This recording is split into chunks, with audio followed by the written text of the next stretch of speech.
بسم اللہ الرحمن الرحیم۔ شروع اللہ کے نام سے جو بڑا مہربان نہایت رحم والا ہے۔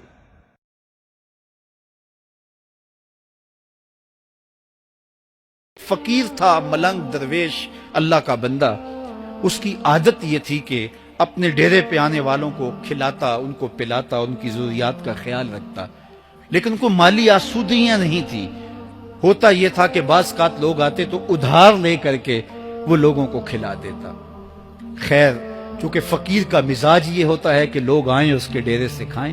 بابا بلے شاہ نے بھی کہا تھا نا، اٹ کھڑک کے دکڑ بجے تتا ہووے چلا، آن فقیر کھا کھا جاون راضی ہووے بلا۔ یہ فقیروں کا مزاج ہے، تو جو بھی آتا اس کے ڈیرے سے کھاتا اور وہ ادھار اٹھا اٹھا کے لوگوں کی ضروریات کو پورا کرتے رہتے۔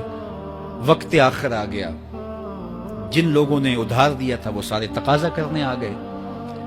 اب بابا جی کو کیا فکر لاحق ہے کہ یہ میرے مہمان اور میں ان کو کچھ پیش کرنے کی صلاحیت نہیں رکھتا۔ ایک بچہ تھا، وہ کچھ سامان بیچ رہا تھا، پتیسا بیچ رہا تھا یا کوئی اور چیز بیچ رہا تھا۔ اس نے گلی سے گزرتے ہوئے آواز لگائی، خادم کو کہا سے بلا کے لاؤ، کہا تم بیچ رہے ہو تو میرے مہمانوں کو کھلا دو۔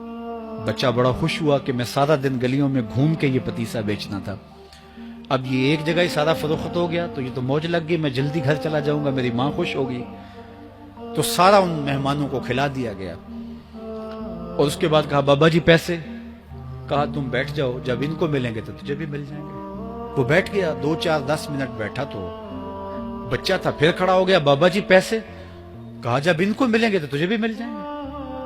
پھر آدھا گھنٹہ گزرا تو پھر اس نے کہا بابا جی پیسے؟ میری ماں میرا انتظار کر رہی ہے، ہمارے گھر کا چولہا اسی سے جلتا ہے، میں یہ پیسے لے کر جاؤں گا اور میری ماں کوئی ہنڈیا خریدے گی اور ہم شام کا گھر کا کوئی سلسلہ کریں گے۔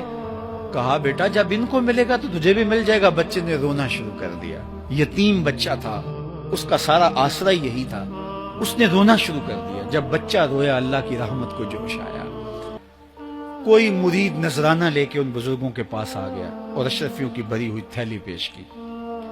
وہ اتنے پیسے تھے کہ اس بچے کو بھی دیے، جتنے لوگ آئے تھے سب کا قرض چکایا، کہا جاؤ گھروں کو۔ تو سب نے کہا بابا جی ہم صبح سے بیٹھے ہوئے تھے تو یہ نذرانہ دینے والا صبح سے نہیں آیا تو اب کیسے آ گیا؟ کہا صبح سے تمہارے اندر کوئی رونے والا نہیں تھا، ایک رونے والا آیا تو باقیوں کا بھی کام بن گیا۔ بعض اوقات کسی ایک شخص کی وجہ سے باقیوں کی خطائیں بھی معاف ہوتی ہیں۔ آج ہم اجتماعی طور پہ تا حد نظر اندر باہر اوپر نیچے اتنے لوگوں کے ہجوم میں اللہ کی بارگاہ سے یہ توقع رکھتے ہیں کہ مالک اتنے ہجوم میں کوئی ایک تو ہوگا جو تیرا لاڈلا ہوگا، کوئی ایک تو ہوگا جو تیرا بہت قریبی ہوگا، کوئی ایک تو ہوگا جس پہ تیری رحمتیں برسیں گی۔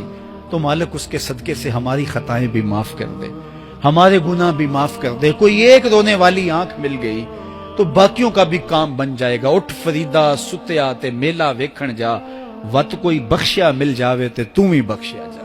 میرے مالک ہم سب کی خطائیں معاف کر دے، ہم سب سے درگزر فرما اور ہم سب کے باطن کو ستھرائیاں دے دے، ہمارے اندر کو پاکیزگیاں دے دے۔ بہت وقت میں نے اور آپ نے صاحب گزار لیا، تیزی کے ساتھ زندگی بیت رہی ہے۔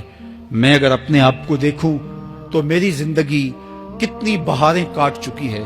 اگر آپ اپنے آپ کو دیکھیں، کوئی 60 سال، کوئی 20 سال، کوئی 25 سال، زندگی تیزی کے ساتھ گزر رہی ہے۔ بندہ جب سوچتا ہے کہ میں 40 سال کا ہو گیا ہوں تو آگے میری زندگی کے اگر 30 سال بھی ہیں تو 30 سال تو کافی ہیں، لیکن وہ پیچھے اگر پلٹ کے دیکھے تو 40 سال یوں گزر گئے جس طرح چٹکی بجائی جاتی ہے۔ جب چٹکی بجانے کے وقت میں 40 سال گزر گئے محسوس ہوتے ہیں، تو جو باقی 30 سال اگر ہوئے بھی وہ تو گمان ہے میرا، وہ تو گمان ہے آپ کا، ہمیں تو ایک سانس کا بھی نہیں پتا۔ پوچھا گیا زندگی اور موت کے بارے میں کیا خیال ہے؟ کہا فجر پڑی ہے، پتہ نہیں ظہر پڑھ سکیں گے یا کہ نہیں۔ کہا اتنی لمبی امیدیں لگائے بیٹھے ہو، کہا ظہر پڑی ہے، پتہ نہیں عصر پڑھنے کا موقع نصیب ہوتا ہے کہ نہیں۔ کہا یہ بھی طول عمل ہے۔ ایک بولا عصر پڑی ہے، پتہ نہیں مغرب پڑھ سکیں گے یا کہ نہیں۔